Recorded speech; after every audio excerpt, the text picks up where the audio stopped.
Hello and welcome to Podawakens presents Chronological Clone Wars. My name is Jordan. With me, as always, on his first watch is Logan. How are you today, Logan?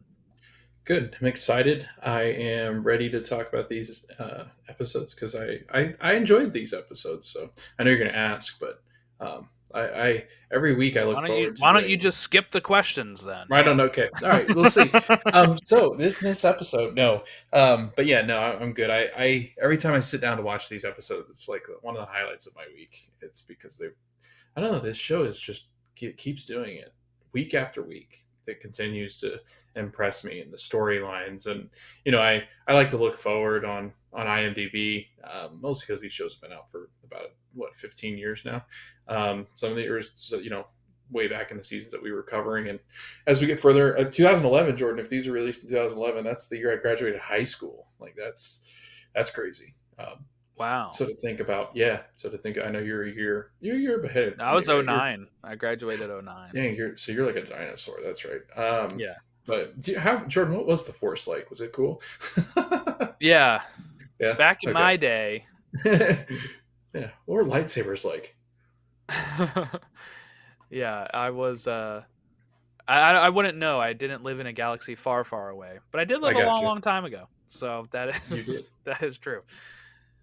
Yeah, we're talking the Citadel arc. The Citadel, Counterattack, Citadel Rescue. Those three episodes written by Mitch Novets and directed by Kyle Dunleavy, Brian Kalen O'Connell, and Stuart Lee. They premiered February 18th, March 4th, and March 11th of 2011 on Cartoon Network.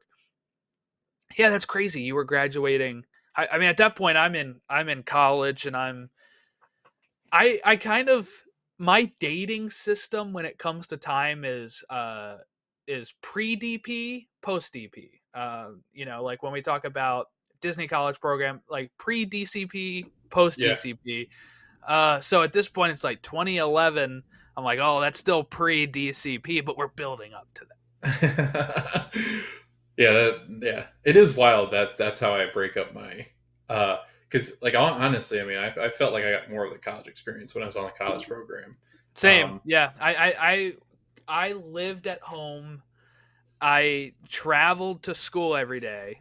mhm. You know what I'm saying? And then I would go to Yeah. work most days after school. I was never Right. like on campus all the time. I didn't have a Yeah. dorm. I didn't do all this stuff. It was the college program where I first experienced living away from home and having roommates and that kind of stuff, which, yeah, it was like my real college experience. Yeah, because I lived near my college campus sophomore year, but junior and senior year I had to drive into school and to work. Mm. So, I mean, I had a college experience somewhat, but I would say it felt much more college like when we were on the college program. I think because I mean you're constantly around people. I mean, throughout your whole day, you are around people that are. Whereas in college, like there were days where I was by myself or with my brother It, because I it's lived with funny. It my is brother. the most college experience, but we didn't have any classes. Yeah, that's true. Like we had random like trainings and stuff we had It to was go like the to. college dorm Right. experience, I guess, not the It was. college class Yeah. I experience. would That say I I went would through all say the time. Yeah.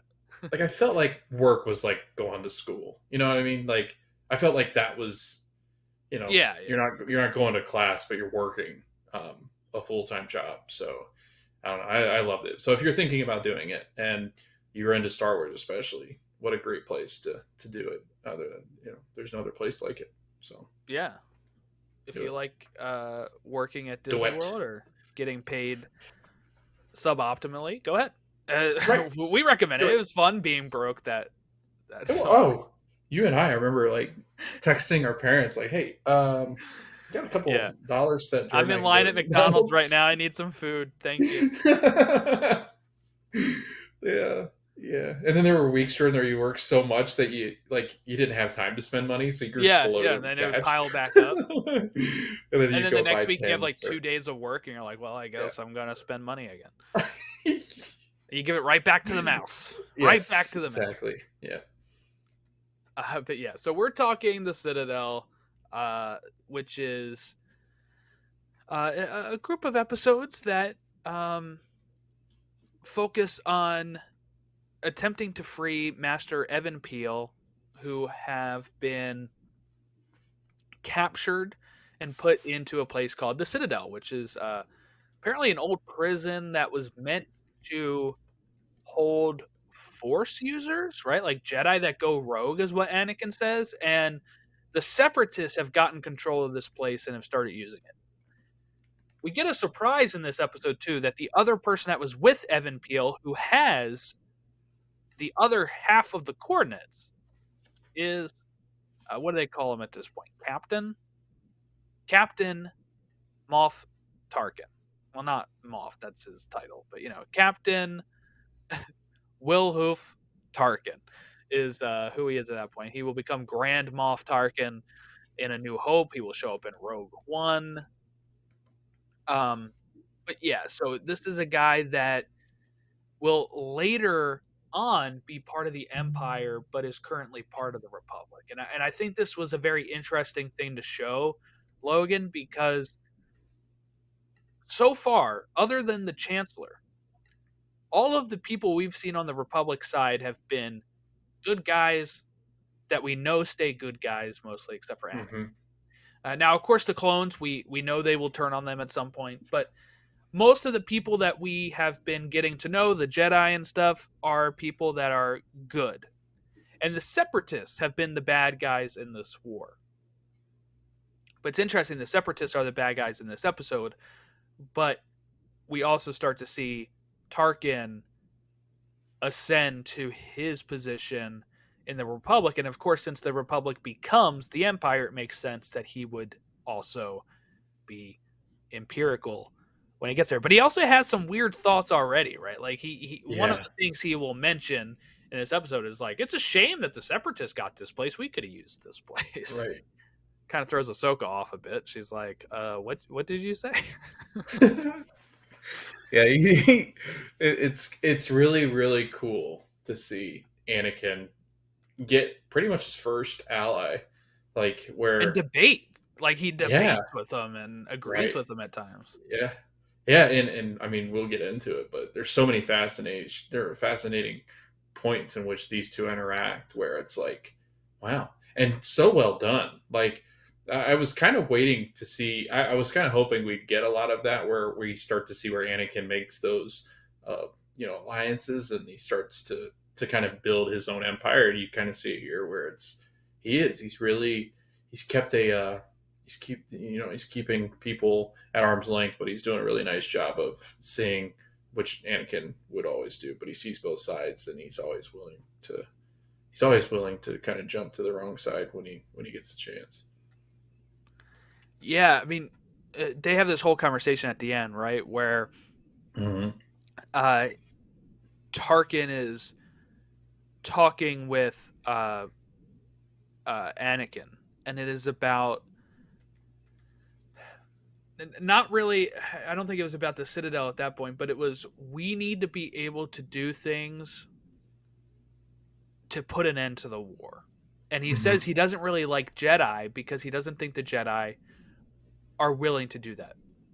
And we see that all the time, right? The Jedi are not really warriors. They're supposed to be peacekeepers. And we've had that, in a string of episodes in a row, where we had like 3 arcs in a row, where people are like, you're supposed to be peacekeepers, but you're fighting a war. How can we trust you? In Tarkin's experience, it's the other way around. He's like, you guys are generals. You're not supposed to be peacekeepers. We're supposed to put an end to this and end the war. And Anakin agrees with him. And I can see where Anakin agrees with him. Anakin is... We've seen him be more willing to do things to put a stop to stuff, right? Like, what was it? The one where they're on the ship and the Mandalorian had betrayed Satine. And he's about to blow up this ship, right? And the only thing is, you either blow up the ship or one of you kill me and break your morals. And Satine didn't want to do it because she's a pacifist. Obi-Wan didn't want to do it because it would hurt Satine's view of him, right? And Anakin just steps up behind him, lights up the lightsaber, kills him. And he's like, what? He was going to blow up the ship. He's very practical when it comes to this stuff. So he understands Tarkin's point of view because he's like, look, if we don't take these steps that might end the war, this war just continues. Nobody's really dying, right? Like some of the Jedi are, from Grievous and from like Savage and stuff, right? But the Separatists are using droids. The army of the Republic are using clones that they just put another what billion some dollars in to keep making clones. That was a whole arc that just happened like 3 weeks ago where Padme was trying to vote that down and have peace. Well, in Anakin's opinion then is all right, we just keep producing clones, they just keep producing droids. Like when would it end, right, Logan? Like when would the war end if I'm able to just keep creating clones and you're just able to keep manufacturing droids? Yeah, it's an interesting dynamic too, because I think we always think of war as having a winner, and war never has a winner. Um, it's just a matter of who's around longer and can take the blows that come. And Anakin, but again, I think like what you said, I can see what Anakin um, is thinking. Like, and same with Tarkin. Like, I believe, yeah, like they make a good point. Like, if you guys are always just peacekeepers, then if you're just keeping the balance and not actually doing anything to make sure that the side that you're, I guess the losing side doesn't try to strike up again, like, I mean, maybe you could make the argument of it just goes dormant. Like, and I feel like that's the way the world is always, conflict. It just goes dormant. It just, it takes more years and then another person arises. And, it's the same thing with Star Wars. Like, it's the same thing we've got with, you've got the separatists, then you've got the empire, then you've got the what are you, the First first order. order. So, it's always going to come back. It is interesting to me. Like, if you don't have any conflict in the world, then I guess it's not good either, because you always need conflict. But does it have to get to war? And do you have to really destroy the other side? Probably not. Yeah. So in this too, right? Like it's supposed to just be Obi-Wan and Anakin that are going. Ahsoka won't be coming along, but she ends up sneaking aboard, and their whole thing is to do. I quite like this. Some people did not like this, but the carbon freezing, okay, because in Empire Strikes Back they mention it's experimental, right? Like nobody, like they're not sure if Han will survive. But whose idea is it in this episode? It's Anakin's. Who, if I remember correctly, in Empire Strikes Back, the idea is Vader's to put Han in carbonite. And, Boba Fett's like, hey, this better work because I'm supposed to get money off of this. Anakin knows that this can work. He's done it. It was his idea in the Clone Wars. I kind of like that it's like the same person's idea. It's not like he just thought of it here and then somebody else thinks of it later. It was now of course we do see in the Mandalorian that Din Djarin does this, but he does it seemingly after the events of episode 5. So maybe that somehow once Jabba has somebody like in carbonite on the wall, people are like, "Oh, we can do that. That works. It's safe." And then it kind of spread from there is my thought. Um but anyway, that is something that happens in this where they carbonate them, put themselves in carbonite. They all wake up after the droids wake them up because the thing is they're scanning for life forms, and because they're in the carbonite, it shows that the life forms are not there, so it works. It's weird to me too, though, because like technically yes, but then also on the side of the carbonite thing, like it has like a heartbeat and shows that they're still alive. It's always that's just Yeah, it was yeah. just a thought I had. I'm like, That's a I'm not suspension of technically disbelief at sure. Yeah, that point. yeah, you Maybe it's will the not level. know. Maybe the level of carbonite like I doesn't got you. let it detect it.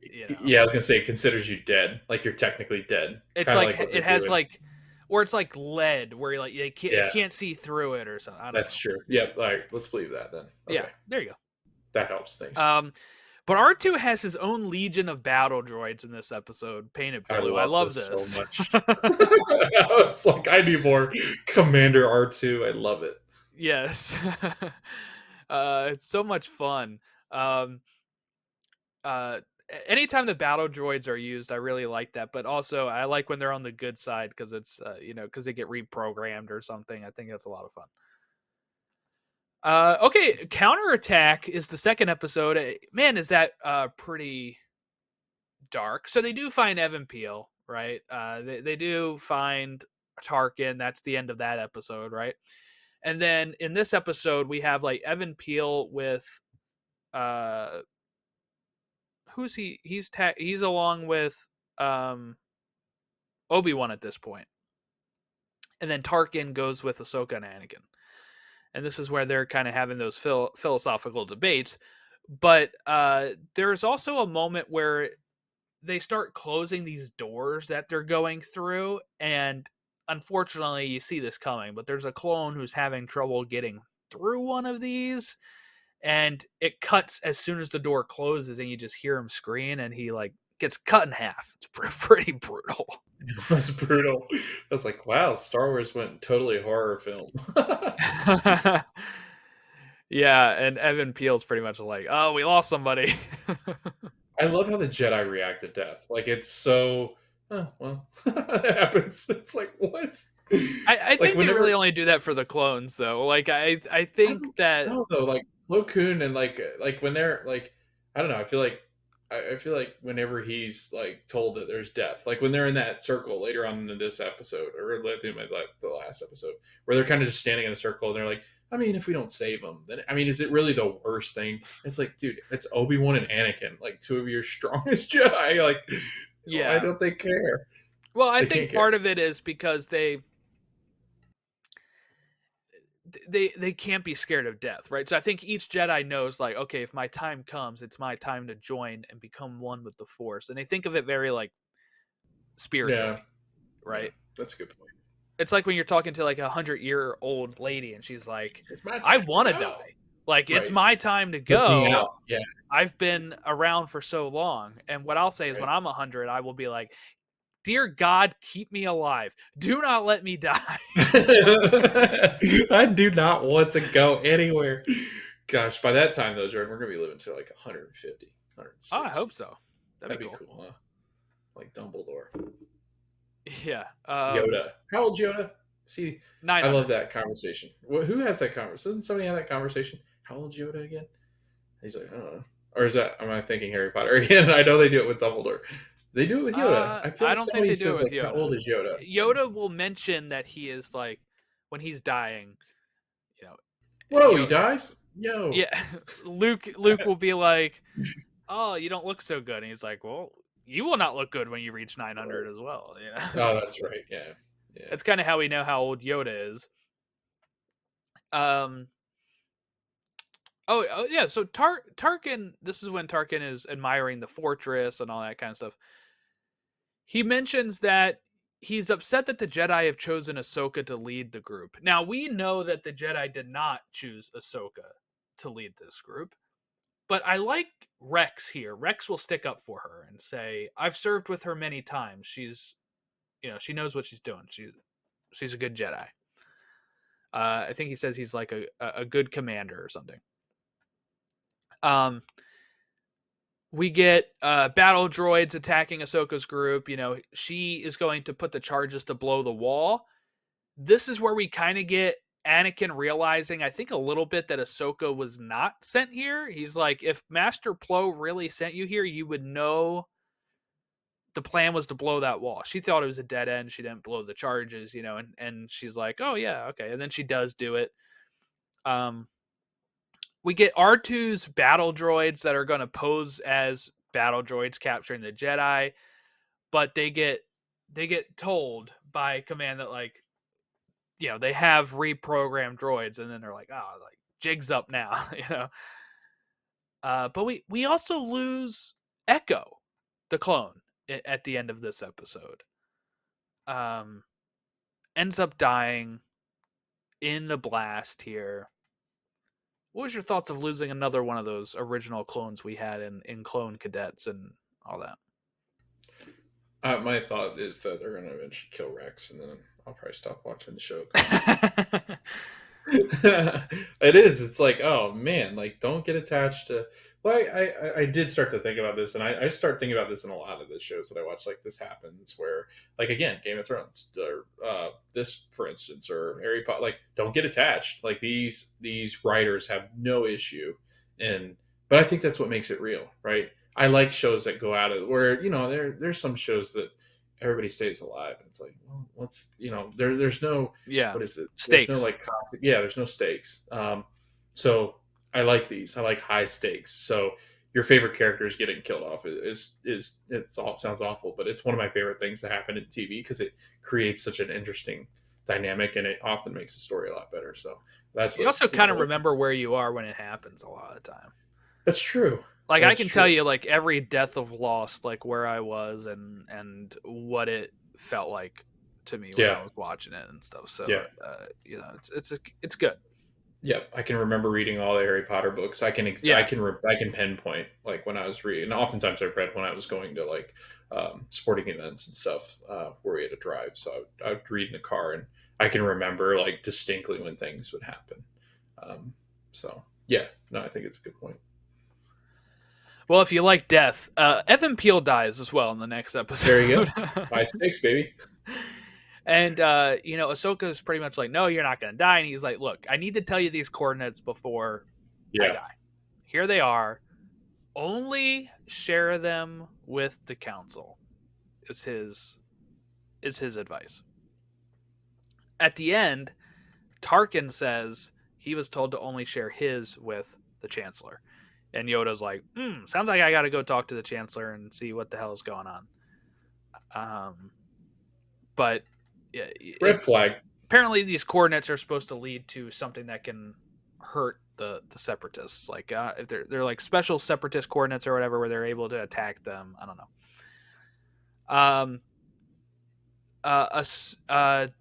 Master Plo is asked, "Did you assign Ahsoka to the mission?" And he says, "It appears I did." Which they're all like, "Oh, okay." And I'm like, "That's not an answer, Plo Koon. That is BS. That actually throws, in my opinion, Ahsoka under the bus. Nobody treats it like that though. But he's like, "It appears I did." It's like, just say you did. Yeah, It right, appears I did. It makes them be like, if I was them, I'd be like, "Oh, okay, she just acted on her own, and he's right. covering for her." Yeah. Oh yeah, that would have my first thought. I was like, if somebody goes, it appears so. Like it's kind of a smart ass way of saying I didn't, but I guess I did because Ahsoka's looking at me like, please, please, please lie Yeah. for me. Tarkin shakes hands with Anakin, and we get a Mhm. little Imperial March song notes there, which was pretty cool. And that's Citadel, the Citadel arc here, where we lose Evan Peel, who is in the films, by the way. He is in, I believe, Attack of the Clones or Phantom Menace. He's in I one of think them what gets sitting on me, the council. I think what's got me in the Harry Potter mood is it was watching these episodes today because he looks like Dobby with a lightsaber because of his ears. Yeah, I can see that. he's got very Dobby like characteristics. He's kind of badass. Like I didn't know anything Oh about. yeah, Like this is one I had no idea who this was. I was like I've seen the other ones or I've heard of the other ones. This one never heard of. Never heard that. And then there was the one I forget what the one was called that was kind of a I don't know, like a biker dude like or like I don't know. He had the long hair. He showed up and Oh, Quinlan like Obi Wan. Vost. Yeah. Yeah, Obi-Wan doesn't like him, but yeah, this one was like he was very wise, and it's like man, it seemed like he played more of an integral part in the Jedi Council kind of thing. But Yeah, he was on the council. He's we see him in episode 1 sitting during one of the meetings. okay, Is what he's doing. But yeah, he doesn't get a lot of featured time or anything. he's very Yoda like though the way he bounces around. He kind of like I Yeah, don't know, yeah. just like that stuff. Thing. You know, the other thing too I was thinking of in this episode was I was thinking Ahsoka is very like spider like. She's very like I don't know the way that she like jumps up and down and hangs from ceilings and stuff like that. Like, and then she's very Mm. teenager. Like, of course, she's the one walking on the fuel line, like just haphazardly walking down this fuel line that they're telling you not to spark or anything crazy. But she's just, jumping on it and walking down it and ahead of the gang all the time. And I don't know. I love Ahsoka so much. Yeah, yeah, no, she's been great. I like her new redesign. She's got the two sabers too. She's killing it right now. The voice is more mature too. That was the Yeah, first time I've I realized. noticed that too. Yeah, like she's putting on a little bit of a different voice. Mhm. Well, next week, I forgot to say this last time. Oops. What we're watching next? But next week we are watching 2 episodes, just two, for season 3 to be wrapped up as we head into season 4. It is season 3, episode 21, Padawan Lost, and season 3, episode 22, Wookiee Hunt. Are the 2 episodes we're doing next that are both directed by Dave Filoni, and they premiere on April 1st, 2011. That's no joke. So we'll talk about that next time. Little thing here: Chewbacca will appear in one of those episodes. Your guess on which one, and then we'll dive into season 4. Um, the following week as we get really really closer to. Uh, we're more than halfway now, if I remember my correctly. We are now more than halfway as we are on week 23. That's crazy. I think there's exactly 45 or 46 weeks of our coverage here. So, and 2 of those weeks are Tales of the Jedi. So yeah, we are more than halfway through the show. We're getting closer to season 4, which is a lot of fun. Um, and then season 6 and 7 are both short, so we'll be there before you know it. Like, it's crazy. How's it feel knowing that you're like more than halfway done this show? We're getting closer and closer to the finish line of this show that had been built up for you, that you were like, finally I'm going to dive into. Like, now that you're in the thick of it, what's it feel like knowing that we're more than halfway done? Like shocked. I think because they're shorter episodes, because I think on Disney Plus they say they're around 26 minutes, but I think they They run do to like, extended ad. They yeah, do I the was gonna extended say, credit things. yeah, because it only runs to like 19 or 20 minutes sometimes. So I was like, oh wow, so it goes by really fast. Like I feel like, and plus we're clustering them, so I feel like, I mean, no, I'm not gonna lie to you, Jordan. There's times where I'm just like, I just want to binge through this, but I'll never remember them unless I make notes. And even so, then I'll still be like, why did I write that? So I try to watch them, Thursday, Friday, Saturday, even Sunday mornings before we record. So, but yeah, no, it's flown by, and I can't imagine, because I think Rebels shorter than Clone Wars. Yes. Okay, and Bad Batch is too, obviously. Yes. Bad Batch is shorter than Rebels. Yeah, So, I guess because it's a streaming show. I don't know why they right. have to do this where they always make streaming shows so much shorter than all the other shows, but I don't know. there's 133 Clone Wars episodes. Um, we have watched 22, 22, 22. That'd be 66, right? So we're actually still, I think, less than half when it comes to episodes, but when we're doing it with the weekly blocks and with the chunks that we're watching it is more than half now. Rebels is geez, how long is Rebels? I know it's like 4 seasons, but I'm trying to think. 75 episodes. And then Bad Batch is so far 43 episodes. So will Bad Batch be longer than Rebels? Probably. No, because it's ending this No. season. Oh, So okay. it will.